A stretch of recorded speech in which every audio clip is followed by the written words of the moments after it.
In nomine Patris et Filii et Spiritus Sancti. Amen. Salve de fratres, te iterum videre Patris Allegro Veritas liberabit vos. Patris Allegro dan Romo Cafe sudah mendapat kuliah gratis ya. Dan MYM, sang pemberi kuliah, mendapat cermin gratis.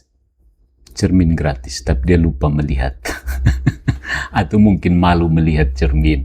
Oke, mari kita bahas satu pendeta dapat logika gratis, tapi belum dibuka bungkusnya. Oke ya. Veritas liberabit vos, bangkit lihat dan pahami, kebenaran itu bukan milik kita, kitalah yang harus kembali. Ini sebenarnya adalah sola scriptura dan penggaris yang mengangkat dirinya sendiri. Jadi MYM dalam kuliah gratisnya, dia berkata bahwa iman Kristen harus punya satu standar saja, seperti penggaris. Kalau ada 2 atau 3 standar, kacau. Maka katanya standar itu harus Alkitab saja. Indah sekali, rapi, bersih, seperti meja belajar pendeta sebelum mulai live streaming, ya kan? Masalahnya begini, begitu dia berkata Alkitab saja, pertanyaan sederhana langsung berdiri di depan pintu. Coba jawab, Pak Pendeta. Ini logika gratis ya. Apakah bisa jawab? Alkitab yang mana? 66 kitab, 73 kitab, kanon Luther, kanon Calvin, kanon gereja awal, kanon yang ditetapkan lewat proses sejarah gerejawi. MYM berkata Bapak Gereja tidak memberi otoritas kepada Alkitab. Mereka hanya mengenali kitab mana yang memang firman Allah. Argumen basi. Baik, oke. Tapi pertanyaannya belum beranjak pergi. Siapa yang mengenali? Dengan otoritas apa mereka mengenali? Mereka kan bukan kitab suci, bukan? Mengapa pengenalan mereka harus saya percaya? Mengapa daftar kitab hasil pengenalan gereja boleh diterima, tetapi otoritas gereja yang mengenalinya harus ditolak? Di sini logika mulai seperti orang beli rumah. Lalu setelah masuk, dia usir tukang bangunannya sambil berkata, rumah ini berdiri sendiri, tukang tidak perlu. Keren ya? Ya, rumahnya memang berdiri. Tapi jangan pura-pura rumah itu jatuh dari langit, ya kan? Nah, mari selanjutnya, mari kita buat reduktio ad absurdum terhadap kuliah gratis ini. Kalau standar hanya boleh satu, reduktio ad absurdum. Mari kita terima premis MYM, standar hanya boleh satu. Kalau lebih dari satu, kacau. Oke, baik, mari kita uji ya. Kalau standar hanya boleh satu, maka dalam Protestan juga tidak boleh ada Alkitab plus hermeneutika, Alkitab plus pendeta, Alkitab plus presbiter, Alkitab plus konsili, Alkitab plus pengakuan iman, Alkitab plus tata gereja, Alkitab plus tradisi reformasi, Alkitab plus tafsir Calvin, Alkitab plus tafsir Luther, Alkitab plus Westminster Confession, Alkitab plus otoritas kemajelisan gereja. Apa yang terjadi? Tapi MYM sendiri mengakui bahwa jemaat perlu belajar teologi, hermeneutika, eksegesis, dan bertanya kepada presbiter yang terdidik. Dia juga mengatakan gereja Protestan tetap mempunyai otoritas pengajar, hanya bukan model magisterium Katolik. Nah, Om MYM, penggarisnya mulai bercabang di sini. Kalau Katolik berkata kitab suci, tradisi, magisterium, MYM berteriak 3 standar. Tetapi kalau Protestan berkata Alkitab, hermeneutika, pendeta, presbiter, konsili awal, tradisi sehat, pengakuan iman, prinsip reformasi, tiba-tiba itu bukan banyak standar, itu seimbang. Bagus. Sadar ke tidak ya? Cermin, ini lihat cerminnya. Ya. Jadi memang ajaib ya, kalau Katolik punya struktur, namanya tirani. Kalau Protestan punya struktur, namanya keseimbangan. Kalau Katolik punya magisterium, itu manusia berdosa. Kalau Protestan punya presbiter, mendadak dosanya jinak dan bisa diatur jadwal kantor. Bukan? Masalah utama, MYM menyelundupkan otoritas sambil pura-pura anti otoritas. Tidak jujur sebenarnya, ya. MYM menolak magisterium karena katanya paus, uskup, dan imam adalah manusia berdosa. Manusia berdosa bisa salah, maka tidak mungkin menjadi standar ajaran. Oke, mari.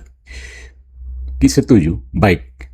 Mari kita pakai logika itu secara konsistennya. Salah satu kerapuhan Protestan adalah tidak bisa konsisten. Kalau mau konsisten sudah bubar, bro. Ya. Pendeta juga manusia berdosa. Presbiter juga manusia berdosa. Majelis gereja juga manusia berdosa. Reformator juga manusia berdosa. Calvin juga manusia berdosa. Luther juga manusia berdosa. MYM juga manusia berdosa. Jadi, kalau manusia berdosa tidak bisa dipercaya sebagai pengajar otoritatif, tamatlah seluruh khotbah MYM pagi hari yang indah itu ketika purnama bersinar terang. Purnama di pagi hari. Karena yang sedang berbicara selama 30 menit itu bukan malaikat Gabriel, itu juga manusia berdosa dengan kamera, mikrofon, dan keyakinan bahwa tafsirnya atas Alkitab adalah yang paling lurus. Ya kan? Itu kan yang sedang terjadi, bukan? Jadi reduksinya begini. Yang pertama, semua manusia berdosa bisa salah. Pendeta MYM manusia berdosa, maka tafsir MYM bisa salah. Kalau tafsir MYM bisa salah, jemaat tidak boleh menjadikan tafsirnya standar. Tetapi MYM meminta jemaat menerima tafsirnya tentang sola scriptura. Maka MYM sedang meminta orang mempercayai otoritas manusia berdosa untuk membuktikan bahwa otoritas manusia berdosa tidak boleh dipercaya. Sampai sini absurdumnya dapat kan? Itu bukan sola scriptura, itu sola saya yang tafsir. Ya kan? Analogi penggarisnya justru menghantam MYM sendiri.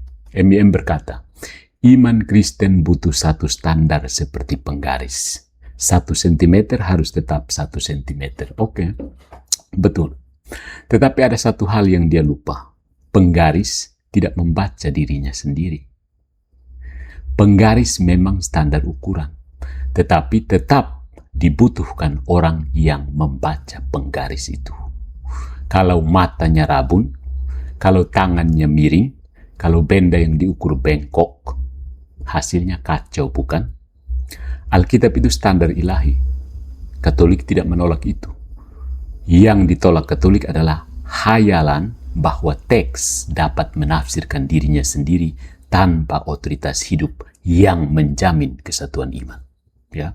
Kalau Alkitab menafsirkan Alkitab cukup untuk menyelesaikan semuanya, mengapa dunia Protestan pecah menjadi ribuan denominasi? Pertanyaan itu tidak pernah dijawab, bukan? Semuanya membawa penggaris yang sama, 66 buku. Tetapi hasil ukurannya kok beda-beda. Yang satu baptis bayi, yang satu tolak baptis bayi, yang satu percaya predestinasi ganda, yang satu menolak, yang satu percaya keselamatan bisa hilang, yang satu berkata sekali selamat tetap selamat, yang satu liturgis, yang satu anti liturgis, yang satu menerima karunia bahasa roh, yang satu menyebutnya sudah berhenti.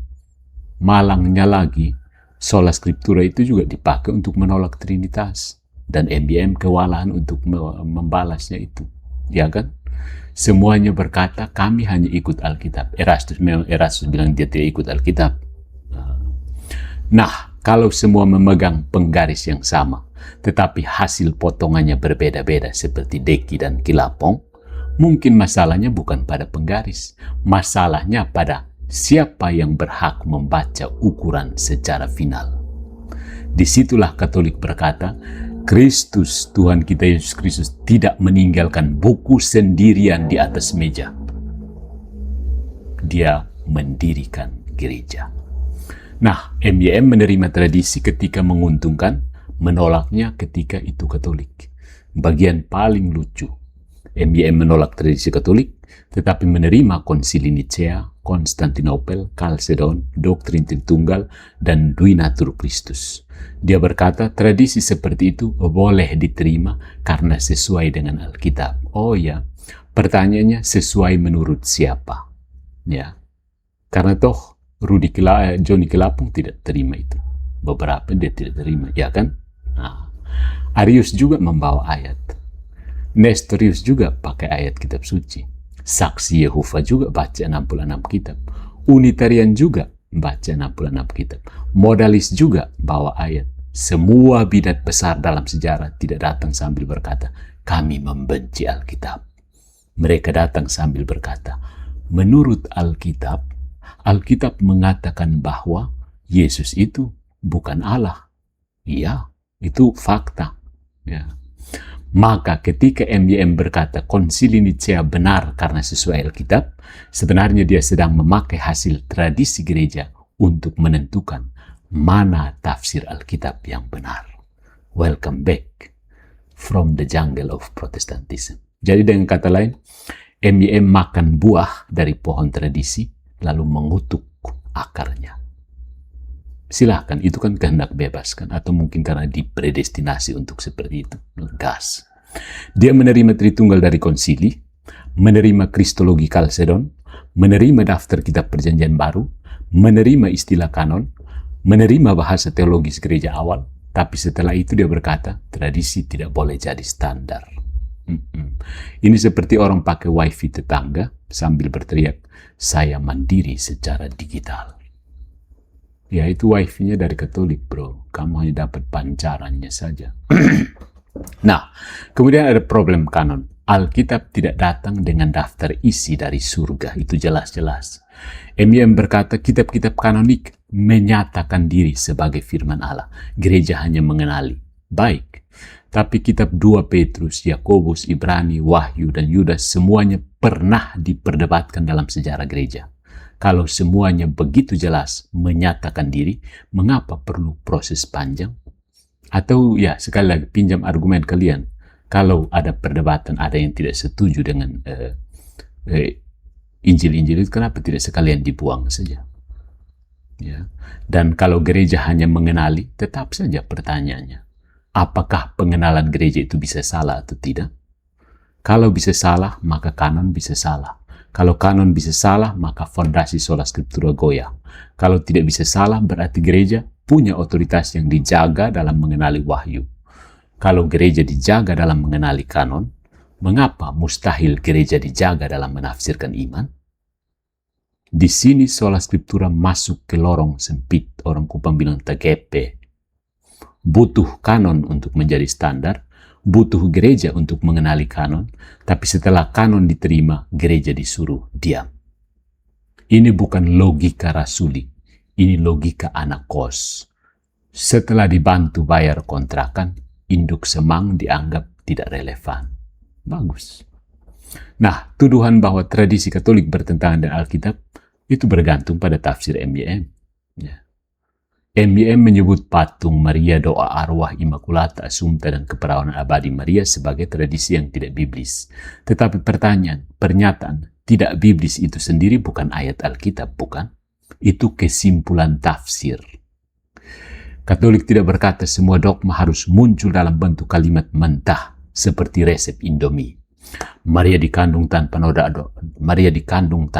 dosa asal rebus 3 menit.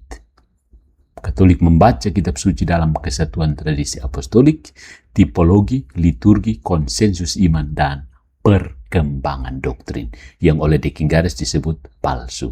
Kalau berkembang, palsu. Kalau mati, itu baru asli.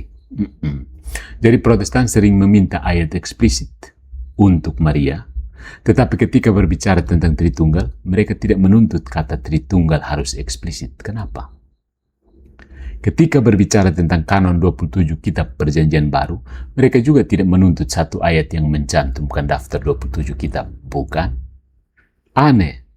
Untuk doktrin yang mereka suka, boleh pakai inferensi teologis.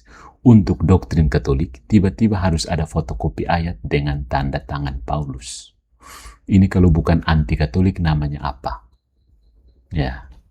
Nah, MYM ingin menyerang Katolik karena katanya Katolik punya 3 standar. Tapi begitu diperiksa, Protestan juga memakai banyak otoritas. Pendeta, presbiter, hermeneutika, konsili, pengakuan iman, tradisi reformasi, dan tafsir denominasi. Bedanya, Katolik jujur menyebutnya kitab suci, tradisi, magisterium.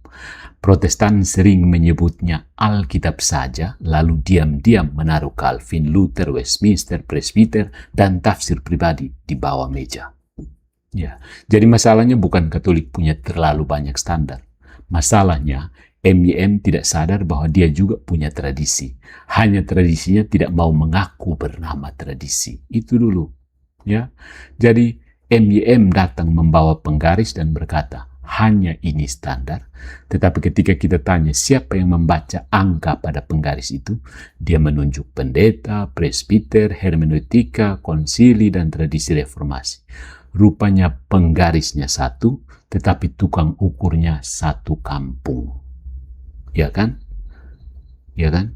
Jadi tidak usah malu mengaku bahwa sebenarnya ada bukan Alkitab saja, tapi Alkitab, tradisi reformasi, dan atau lebih khas lagi, tradisi gereja reformat dan magisterium gereja reformat.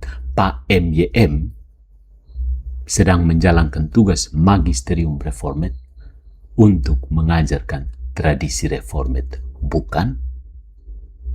Apa bantahan dari kalian? Ya. Kitab suci tidak bisa mengajar kita. Kitab suci tidak bisa buka kamera, lalu pasang mikrofon, lalu mulai mengajar kita. Kita dengar. Oh ya, karena hanya satu-satunya otoritas, atau otoritas tertinggi, kita semua tunduk pada kitab suci. Salah. Kesalahan berikutnya adalah kalian, Protestan pada umumnya, menyamakan kitab suci begitu saja dengan firman Tuhan. Yeah, the fallacy of Word of God. Word of God itu Jesus Christ.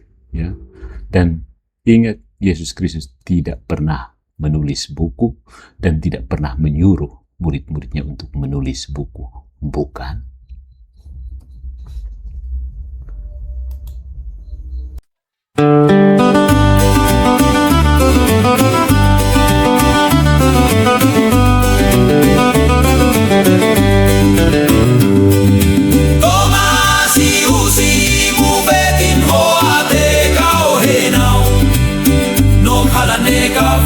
Natuin hoa Funau matak mitnalali hotetus Leho muloitan biale ufuf sin matan